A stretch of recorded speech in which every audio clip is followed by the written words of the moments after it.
Assalamualaikum warahmatullahi wabarakatuh. Nama saya Muhammad Afrizal Surya Putra dari NLP 1103 171016 dari Politeknik Elektronika Negeri Surabaya. Saya akan mempresentasikan K3 pendaki gunung. Mendaki gunung merupakan salah satu kegiatan olahraga di alam yang digemari oleh berbagai kalangan dan masyarakat lainnya. Kegiatan ini membuat kita lebih dekat dengan alam dan lebih peduli akan lingkungan di sekitar kita. Tidak semua pendaki gunung mengetahui dasar-dasar keselamatan saat mendaki gunung, baik itu untuk kelompok maupun individu itu pun sendiri. Padahal keamanan itu sangat penting bagi pendaki saat menuju ke puncak gunung tersebut.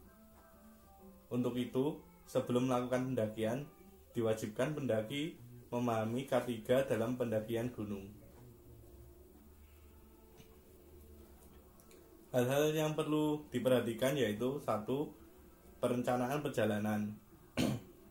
Langkah-langkah yang sistematis dan efisien dalam mempersiapkan sebuah perjalanan tidak saja didapat melalui teori dan pemahaman secara ilmiah, tetapi juga bergantung kepada pengalaman dan keterampilan masing-masing individu.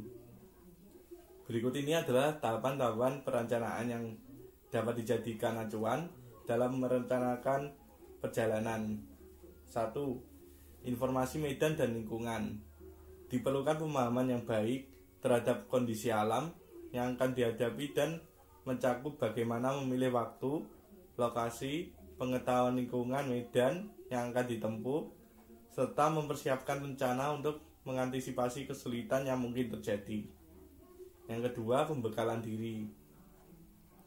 Membekali diri dengan kemampuan untuk memilih, mengatur, serta menggunakan perlengkapan dan perbekalan, kemampuan teknis menggunakan alat bantu perjalanan, kemampuan berkemah seperti berbivak dan membuat api. Yang ketiga, persiapan fisik.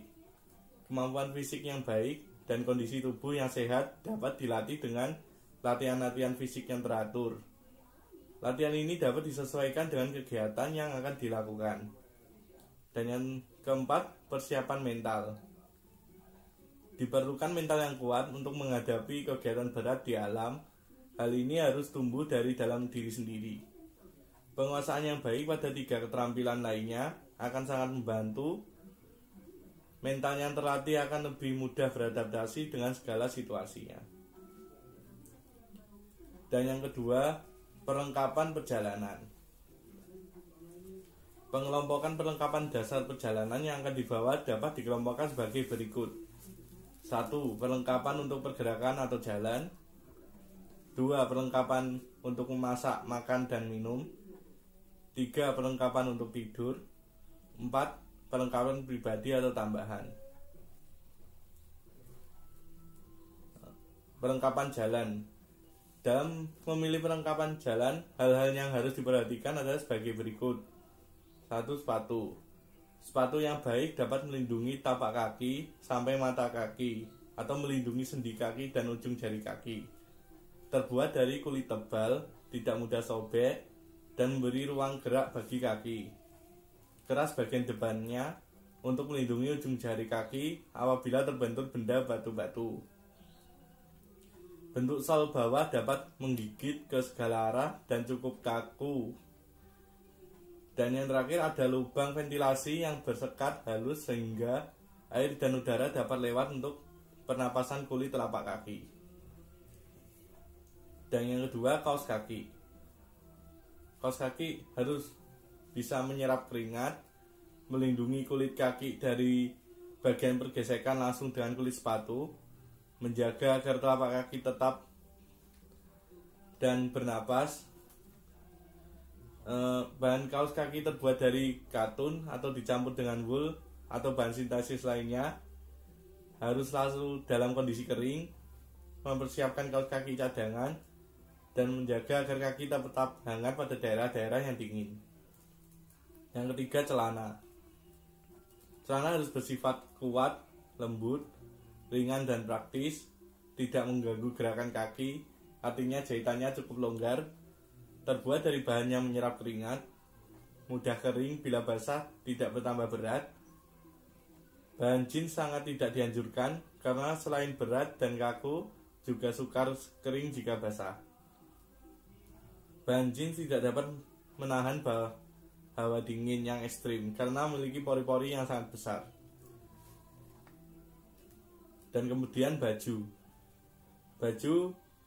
melindungi tubuh dari kondisi sekitar, kuat dan ringan, tidak mengganggu pergerakan, terbuat dari bahan yang mudah menyerap keringat, praktis dan mudah kering. Sebaiknya gunakan tangan panjang untuk menghindari goresan atau tertusuk duri. Dan kemudian topi atau pelindung kepala, melindungi kepala dari kemungkinan cedera akibat duri, melindungi bagian kepala dari curahan air hujan, terutama kepala bagian belakang. Topi yang digunakan harus kuat dan tidak mudah robek. Dianjurkan untuk memakai topi rimba seperti topi TNI. Dan kemudian sarung tangan, sebaiknya terbuat dari kulit, tidak kaku, artinya tidak menghalangi gerakan tangan, melindungi tangan dari kemungkinan tertusuk duri, juga menghindari dari binatang-binatang kecil yang membuat gatal atau sakit. Terus ikat pinggang. Pilihlah ikat pinggang yang terbuat dari bahan yang kuat. Kepala ikat pinggang tidak terlalu besar karena akan menghalangi pergerakan. Kegunaannya adalah menjaga agar celana tidak melorot dan mempermudah dalam meletakkan alat-alat yang perlu cepat dijangkau seperti pisau pinggang, tempat air minum.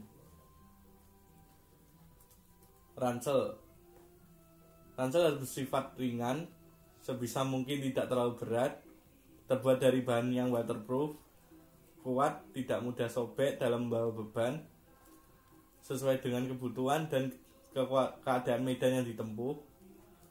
Memakai frame yang memiliki rangka, hal ini karena adanya ventilasi antara tubuh atau punggung dengan ransel. Praktis, kantung-kantung tambahan serta pembagian ruang. Peralatan navigasi seperti kompas, peta, penggaris, busur derajat, pensil, dan lain-lain. Peralatan navigasi ini merupakan peralatan sangat penting yang selalu harus dibawa. Dan yang terakhir, lampu senter. Lampu senter harus dibawa untuk menerangi ketika dalam malam datang. Selain itu harus juga dilengkapi dengan bola lampu dan baterai cadangan. Terus perlengkapan untuk memasak, makan, dan minum. Untuk peralatan memasak, makan, dan minum, berikut ini adalah hal-hal yang harus diperhatikan. Yang pertama, nesting atau alat masak lapangan. Nesting adalah panci set yang biasa dipakai tentara. Terdiri dari 3 set, yaitu 2 buah panci dan 1 piring, yang dapat pula dipakai untuk menggoreng. Yang kedua, alat pembuat api atau bahan bakar. Bahan bakar yang dapat digunakan antara lain lilin, spiritus, parafin, dan lain-lainnya. Alat-alat pembuat api merupakan hal yang sangat penting, mengingat fungsinya yang sangat vital. Karena cuaca di gunung dingin dan lembab, pemantik api atau korek api harus selalu dijaga agar tetap dalam keadaan kering. Parafin adalah bahan bakar padat yang biasa digunakan oleh tentara sebagai alat untuk memasak pada kondisi darurat. Terus, alat bantu makan. Alat-alat pendukung kegiatan makan seperti sendok, garpu, pisau, gelas, piring, dan sebagainya sebaiknya memiliki bentuk yang tidak terlalu besar, ringan, dan memiliki multifungsi. Dan yang ketiga, perlengkapan tidur. Sedangkan untuk perlengkapan tidur, hal yang harus diperhatikan adalah sebagai berikut. Yang pertama, 1 set pakaian tidur. Pakaian ini dapat memberikan rasa hangat, biasanya terbuat dari bahan wol. Pakaian yang digunakan untuk tidur harus benar-benar kering. Pakaian tidur antara lain terdiri dari pakaian tebal atau hangat, jaket, celana, kaos kaki, sarung, matras, sarung tangan, kupluk, dan lain-lain. Terus sleeping bag. Sleeping bag adalah kantung tidur yang berfungsi untuk mempertahankan panas tubuh agar tetap terjaga. Bahan yang digunakan harus hangat. Ukurannya tidak terlalu besar agar tidak menghabiskan tempat ketika di packing. Dan yang terakhir, tenda atau ponco. Tenda, ponco, dan sebagainya berfungsi untuk menjaga tubuh dari kondisi alam. Dan yang keempat, perlengkapan pribadi. Sedangkan untuk perlengkapan pribadi, hal yang harus diperhatikan yaitu sebagai berikut. Medis kit. Kotak medis berisi alat-alat dan obat-obatan yang dibutuhkan. Kamera untuk mendokumentasikan momen-momen dan simpan di tempat yang mudah terjangkau dari tahan benturan. Dan yang terakhir, jam tangan. Jam tangan sebagai penunjuk waktu dan biasanya ada GPS dan altimeter. Keselamatan pendakian. Keselamatan adalah suatu keadaan aman dalam suatu kondisi yang aman secara fisik, sosial, spiritual, finansial, politis, emosional, pekerjaan psikologis, ataupun pendidikan, dan terhindar dari ancaman terhadap faktor-faktor tersebut. Untuk mencapai hal ini, dapat dilakukan pelindungan terhadap suatu kejadian yang memungkinkan terjadinya kerugian ini. Berikut tips yang diberikan saat Anda mendaki gunung. 1. Patuhi tanda-tandanya. Jangan pernah berada di luar pembatas kawah dan patuhi tanda-tanda area terlarang. Dan yang kedua, hindari ledakan. Semburan eksplosif di dalam ventilasi utama gunung berapi dapat menembakkan ledakan magma ke udara. Ledakan ini disertai dengan suara yang keras dan bergemuruh, serta semburan api dari abu yang berjatuhan. Dan yang ketiga, hati-hati dengan aliran lava. Untuk melihat jejak-jejak letusan gunung, kita bisa mengunjungi tempat wisata tertentu, misalnya Museum Jagger di Amerika untuk melihat jejak letusan Gunung Hawaii, atau Museum Gunung Api Merapi di Yogyakarta. Namun ada beberapa orang yang memiliki keberanian besar untuk melihatnya secara langsung. Jadi kita harus menghindari aliran lava dari gunung berapi tersebut.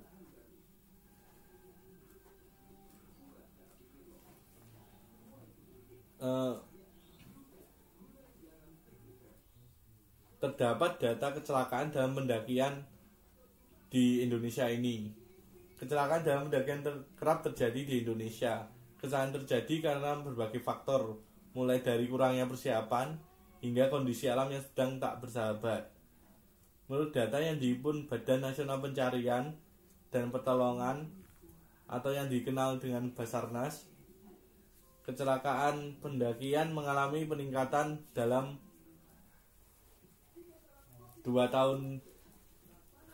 Tercatat pada tahun 2015 tercatat 12 kecelakaan pendakian terjadi yang menyebabkan 2 pendaki meninggal dunia, 4 pendaki ditemukan sakit, dan 6 pendaki ditemukan dalam keadaan selamat.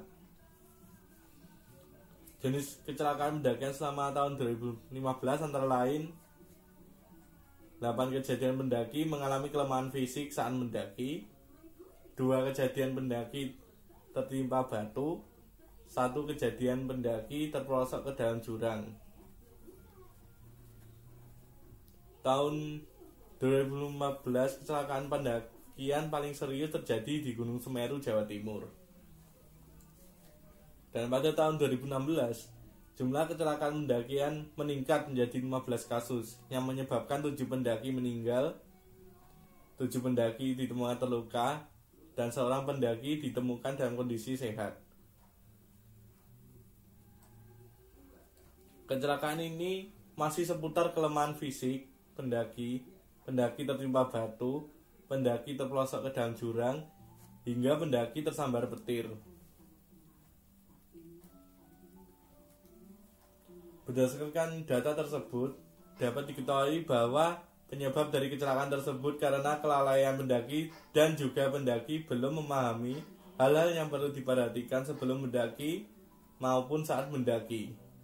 Diharapkan seluruh pendaki menaati aturan-aturan yang dibuat agar terjadi kelancaran dan mendaki dengan selamat dan pulang dengan selamat.